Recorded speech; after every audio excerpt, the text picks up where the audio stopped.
பள்ளி கல்லூரிகளின் பெயர்களில் இடம்பெற்றுள்ள சாதி பெயர்கள் நீக்கப்படுமா என்பது குறித்து விளக்கமளிக்க தமிழ்நாடு அரசுக்கு உயர்நீதிமன்றம் உத்தரவிட்டுள்ளது. தென்னிந்திய செங்குந்த மகாஜன சங்கத்திற்கு சிறப்பு அதிகாரியை நியமித்ததை எதிர்த்து சங்கத்தின் சார்பில் தாக்கல் செய்யப்பட்ட வழக்கு உயர்நீதிமன்றத்தில் மீண்டும் விசாரணைக்கு வந்தது. அரசு தரப்பில் ஆஜரான தலைமை வழக்கறிஞர் PS ராமன் இதுபோன்ற வழக்கில் மதுரை அமர்வு சாதி சங்கங்கள் குறிப்பிட்ட சாதியினரின் நலனுக்கானது என்ற சட்ட விதிகளில் திருத்தம் மேற்கொள்ள அறிவுறுத்தும்படி உத்தரவிட்டிருந்ததாகவும் அதன் அடிப்படையில் கடந்த நவம்பர் மாதம் சங்கங்களுக்கு சுற்றறிக்கை பிறப்பிக்கப்பட்டுள்ளதாகவும் தெரிவித்தார். ஆனால் எந்த சங்கங்களும் விதிகளை திருத்தியதாக தெரியவில்லை என்று கூறிய நீதிபதி பரத சக்கரவர்த்தி விதிகளை திருத்தாத சங்கங்களின் உரிமத்தை ரத்து செய்ய வேண்டும் என்று கருத்து தெரிவித்தார். மேலும் சில அரசு பள்ளிகளில் கூட சாதி பெயர் இடம்பெற்றுள்ளதாகவும் அதிருப்தி தெரிவித்தார். இதற்கு பதிலளித்த தலைமை வழக்கறிஞர் பள்ளிக்கு நன்கொடை அளித்தவர்களின் பெயர் பள்ளிக்கு சூட்டப்பட்டிருக்கும் என விளக்கமளித்தார். அப்படி இருந்தாலும் சாதி பெயர் சேர்க்கப்படக்கூடாது என கூறிய நீதிபதி பகுத்தறிவுவாதிகள், நாத்திகர்கள் சங்கங்களும் கூட சாதி பெயர்களை தாங்கியிருப்பதாக குறிப்பிட்டார். தொடர்ந்து பள்ளி கல்லூரிகளின் பெயரில் உள்ள சாதி பெயர்கள் நீக்கப்படுமா என விளக்கமளிக்க அரசு தரப்புக்கு உத்தரவிட்ட நீதிபதி விசாரணையை வரும் 25ஆம் தேதிக்கு தள்ளி வைத்தார். அதிகாரத்தை அடைவதற்கு ஆங்கிலம் முக்கிய ஆயுதம் என்றும், ஆனால் தலித்துகள் ஏழைகள் அதனை கற்கக்கூடாது என்று RSSும் பாஜகவும் தடுப்பதாகவும் மக்களவை எதிர்க்கட்சித் தலைவர் ராகுல் காந்தி குற்றம் சாட்டியுள்ளார். ரேபரேலி தொகுதி எம்பியான ராகுல் காந்தி தனது தொகுதிக்குட்பட்ட பர்கட் சௌரகா பகுதியில் உள்ள விடுதியில் தங்கி படித்து வரும் தலித் மாணவர்களுடன் கலந்துரையாடினார். அப்போது பேசிய அவர் யாரும் ஆங்கிலம் கற்கக்கூடாது என்று பாஜக மற்றும் RSS அமைப்பினர் கூறி வருவதாக தெரிவித்தார். ஆனால் ஆங்கில மொழி என்பது ஆயுதம் என்றும் அதனை கற்றால் தமிழ்நாடு, ஜப்பான், மும்பை என உலகில் எந்த நகரில் உள்ள நிறுவனங்களிலும் பணிபுரியலாம் என்றும் ராகுல் காந்தி தெரிவித்தார். वो चाहते हैं कि आप भैया अंग्रेजी मत सीखो, क्योंकि जहां अंग्रेजी बोली जाती है वो चाहते हैं वहां दलित ना आए, आदिवासी ना आए, पिछड़ा ना आए, गरीब जनरल कास्ट का भी ना आए. அரசியலமைப்பு சட்டத்தின் மூலம் தலித்துகளுக்கு அதிகாரம் வழங்கியவர் அம்பேத்கர் என்று கூறிய ராகுல் காந்தி நாட்டில் தற்போது அரசியலமைப்பின் குரல் நசுக்கப்படுவதாகவும் வேதனை தெரிவித்தார்.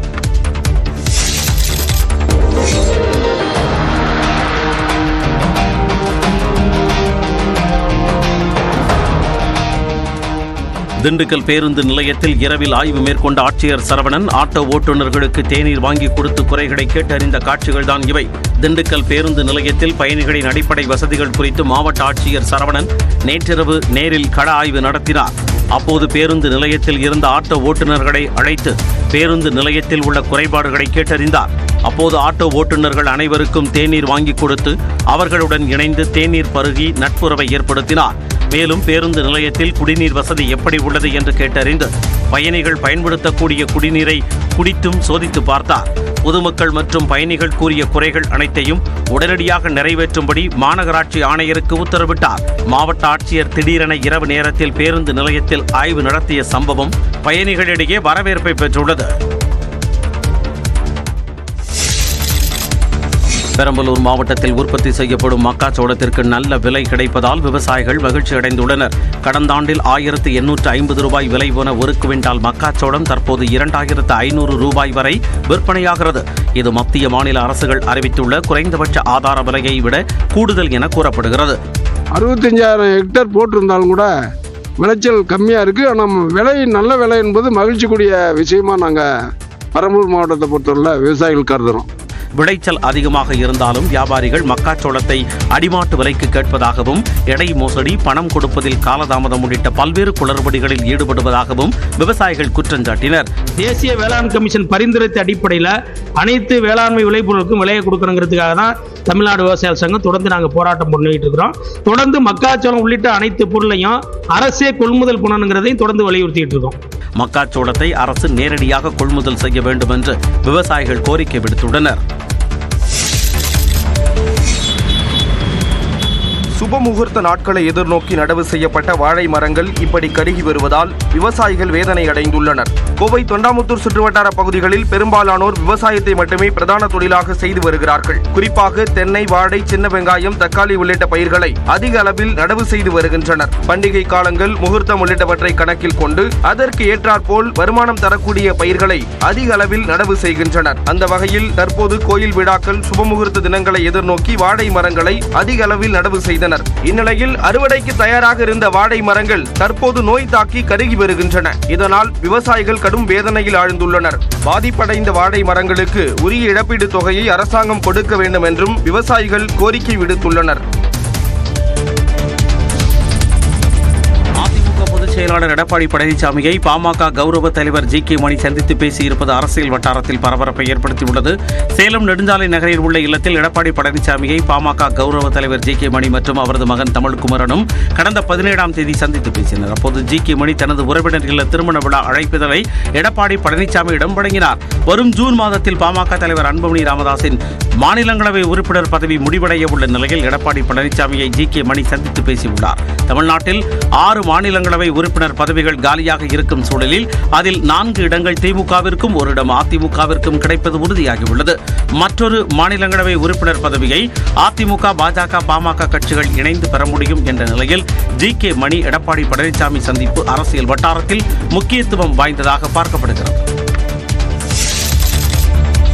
வரும் சட்டப்பேரவை பட்ஜெட் கூட்டத்தொடரில் சாதிவாரி கணக்கெடுப்பை நடத்துவோம் என்று தமிழ்நாடு அரசு அறிவிக்க வேண்டும் என்று பாமக தலைவர் அன்புமணி ராமதாஸ் வலியுறுத்தியுள்ளார். சாதிவாரி கணக்கெடுப்பை மாநில அரசு நடத்த வலியுறுத்தி சென்னை வள்ளுவர் கோட்டம் அருகே பாமக மற்றும் சமூக நீதி கூட்டமைப்பு கட்சிகள் இணைந்து ஆர்ப்பாட்டம் நடத்தின. இதில் பங்கேற்று பேசிய பாமக தலைவர் அன்புமணி ராமதாஸ் மக்கள் தொகை கணக்கெடுப்புடன் சாதிவாரி கணக்கெடுப்பு நடத்துமாறு மத்திய அரசிடம் தொடர்ந்து வலியுறுத்தி வருவதாக தெரிவித்தார். பீகாரிலே எந்தெந்த சமுதாயம் எந்த நிலையில் இருக்கிறது என்று தெரிந்து கொள்ள அங்கே சமூக நீதி நிலைநாட்ட அங்கே ஜாதிவாரி கணக்கெடுப்பு நடத்தினார்கள். ஜாதிவாரி கணக்கெடுப்புனா முதலமைச்சர் ஸ்டாலின் அவர்கள் இதை புரிந்து கொள்ள வேண்டும். நான் உங்ககிட்ட நாங்க சென்சஸ் கேட்கல, நாங்க உங்ககிட்ட கேட்கறது சர்வே கேட்டோம். சர்வே பிற நாடுகளிலிருந்து தமிழ்நாட்டுக்கு வரக்கூடிய பறவைகளுக்கு கூட கணக்கெடுப்பு நடத்தப்படுகிறது என்று கூறிய அன்புமணி ராமதாஸ் தற்போது தமிழ்நாடு அரசு சாதிவாரி கணக்கெடுப்பு நடத்தாவிட்டால் தமிழ்நாட்டின் 69 விழுக்காடு இடஒதுக்கீட்டிற்கு பாதிப்பு வரும் என்றும் கூறியுள்ளார். நாகை மாவட்ட விவசாயிகள் முதலமைச்சரின் வரவை எதிர்பார்த்து காத்திருக்கின்றனர். நாகை மாவட்டத்தில் நேரடி நெல் கொள்முதல் நிலையங்களில் தேக்கமடைந்துள்ள நெல் மூட்டைகளை உடனடியாக குடோனுக்கு அனுப்பி வைக்க விவசாயிகள் கோரிக்கை வைத்துள்ளனர். நாகை மாவட்டத்தில் நடப்பாண்டு சுமார் 1,62,200 ஏக்கரில் சம்பா சாகுபடி செய்யப்பட்டது. பருவம் தவறி பெய்த மழையால் பல்வேறு பகுதிகளில் அறுவடைக்கு தயாராக இருந்த பயிர்கள் முளைக்கத் தொடங்கின. எஞ்சிய பயிர்களை அறுவடை செய்யும் பணி நடந்து வருகிறது. திருப்பூண்டி, திருமருகல், திருக்குவளை, கீழ்வேளூர், வேதாரண்யம் உள்ளிட்ட பகுதிகளில் உள்ள அரசு நேரடி நெல் கொள்முதல் நிலையத்தில் தேக்கமடைந்திருப்பதாக விவசாயிகள் கூறுகின்றனர். சுமார் 5 லட்சத்துக்கும் அதிகமான நெல் மூட்டைகள் தேக்கமடைந்திருக்கும் நிலையில் அவை வீணாகும் சூழல் இருப்பதாக அவர்கள் கூறுகின்றனர். எவ்வளவோ சிரமத்துக்கு பத்தியில நாங்கள் சம்பா சாகுபடி செஞ்சு அந்த நெல்லை கொண்டாந்து சென்டருக்கு வந்தோம். இன்னமும் பார்த்தீங்கன்னா 10 நாளாக பணம் ஏற மாட்டேங்குது. சிரமமான சூழ்நிலை. நெல் உற்பத்தி பண்ணுறதில் சிரமம், நெல்லை போடுறதில் சிரமம், மூட்டைக்கு 40 ரூபா கொடுத்து அதுக்கப்புறம் நாங்கள் எங்களுடைய வாழ்வாதாரத்தை இழந்து அதுக்கப்புறம் இவ்வளோ சிரமத்துக்கு மத்தியில் கொண்டாந்து வச்சிருக்கோம். மார்ச் 3ஆம் தேதி முதலமைச்சர் மு.க. ஸ்டாலின் நாகை மாவட்டத்துக்கு வருகை தர உள்ள நிலையில் இது தொடர்பாக அவரிடம் மனு அளிக்க உள்ளதாகவும் அவர்கள் தெரிவித்தனர். தமிழ்நாட்டில் நடைபெறும் அகழாய்வில் முதன்முறையாக வெம்பக்கோட்டையில் சங்கால் செய்யப்பட்ட பதக்கம் கிடைத்துள்ளதாக அமைச்சர் தங்கம் தென்னரசு பெருமிதம் தெரிவித்துள்ளார். விருதுநகர் மாவட்டம் வெம்பக்கோட்டை விஜய கரிசல்குளம் மேட்டுக்காடு பகுதியில் தொன்மையான மனிதர்களின் 5000 ஆண்டுகள் நுண்கற்காலத்தை அறியும் வகையில் தொடர்ச்சியாக அகழாய்வு பணிகள் நடைபெற்று வருகின்றன. 3ஆம் கட்ட அகழாய்வில் இதுவரை தங்க ஆபரணங்கள், காளை உருவ பொம்மை, சங்கு வளையல்கள், செப்பு காசுகள், சுடுமண் முத்திரை உள்ளிட்ட 10,000த்திற்கும் மேற்பட்ட தொன்மையான பொருட்கள் கண்டறியப்பட்டுள்ளன. இந்நிலையில் தற்போது 24.9 சென்டிமீட்டர் நீளமும் 12.6 சென்டிமீட்டர் விட்டமும் 6.68 கிராம் எடையும் கொண்ட சங்கால் செய்யப்பட்ட பதக்கம் கண்டெடுக்கப்பட்டுள்ளது. இந்நிலையில் இது தொடர்பாக எக்ஸ்தல பக்கத்தில் தமிழக நிதித்துறை மற்றும் தொல்லியல் துறை அமைச்சரான தங்கம் தென்னரசு பதிவு ஒன்றை வெளியிட்டுள்ளார். அதில் தமிழ்நாட்டில் நடந்த அகழாய்வில் சங்கால் செய்யப்பட்ட பதக்கம் கிடைப்பது இதுவே முதன்முறை என அவர் குறிப்பிட்டுள்ளார். வெம்பக்கோட்டை எனும் விசித்திர கோட்டை என்றும் பெருமிதத்தோடு அவர் பதிப்பிட்டுள்ளார். இந்த அகழாய்வில் சுடுமண்ணால் ஆன ஆட்டக்காய் ஒன்று கண்டறியப்பட்டுள்ளதாகவும் இதன் வடிவம் விலங்கு மற்றும் பறவையின் தலைப்பகுதியை கொண்டதாக இருப்பது வியப்பளிப்பதாக அமைச்சர் குறிப்பிட்டுள்ளார். நைட் 1 மணிக்கு எங்களுக்கு ட்ரெயின்ல எங்களால் ஏற முடியல. என்ன பண்றதுன்னு புரியல. நியூஸ் 18 செய்தி எதிரொலியால் வாரணாசியில் தவித்த மாற்றுத்திறனாளி வீரர்கள் மீட்கப்பட்டு சென்னை அழைத்து வரப்பட்டனர். உத்தரப்பிரதேச மாநிலம் வாரணாசியில் கடந்த 16ஆம் தேதி முதல் 18ஆம் தேதி வரை நடந்த மாற்றுத்திறனாளிகளுக்கான மண்டலங்களுக்கு இடையான கிரிக்கெட் போட்டியில் தென்னிந்திய அணி சார்பில் தமிழ்நாட்டில் இருந்து மதுரை, சேலம், ராமநாதபுரம், அரியலூர், ஈரோட்டைச் சேர்ந்த 6 வீரர்கள் மற்றும் ஒரு மேலாளர் பங்கேற்றனர். போட்டி முடிந்து வாரணாசியிலிருந்து சென்னை திரும்ப கங்கா காவிரி விரைவு ரயிலில் 3ஆம் ஏசி வகுப்பில் முன்பதிவு செய்திருந்தனர். ஆனால் கும்பமேளாவை ஒட்டி ஏற்பட்ட கூட்டம் காரணமாக மாற்றுத்திறனாளி வீரர்களால் ரயிலை நெருங்கக்கூட முடியவில்லை. இதனால் ரயிலை தவறவிட்டு விளையாட்டு உபகரணங்களுடன் வாரணாசி ரயில் நிலையத்திலேயே காத்திருந்தனர். இந்த தகவல் நியூஸ் 18 தமிழ்நாடு தொலைக்காட்சிக்கு பிரத்யேகமாக கிடைத்த நிலையில் தமிழ்நாடு அரசின் கவனத்திற்கு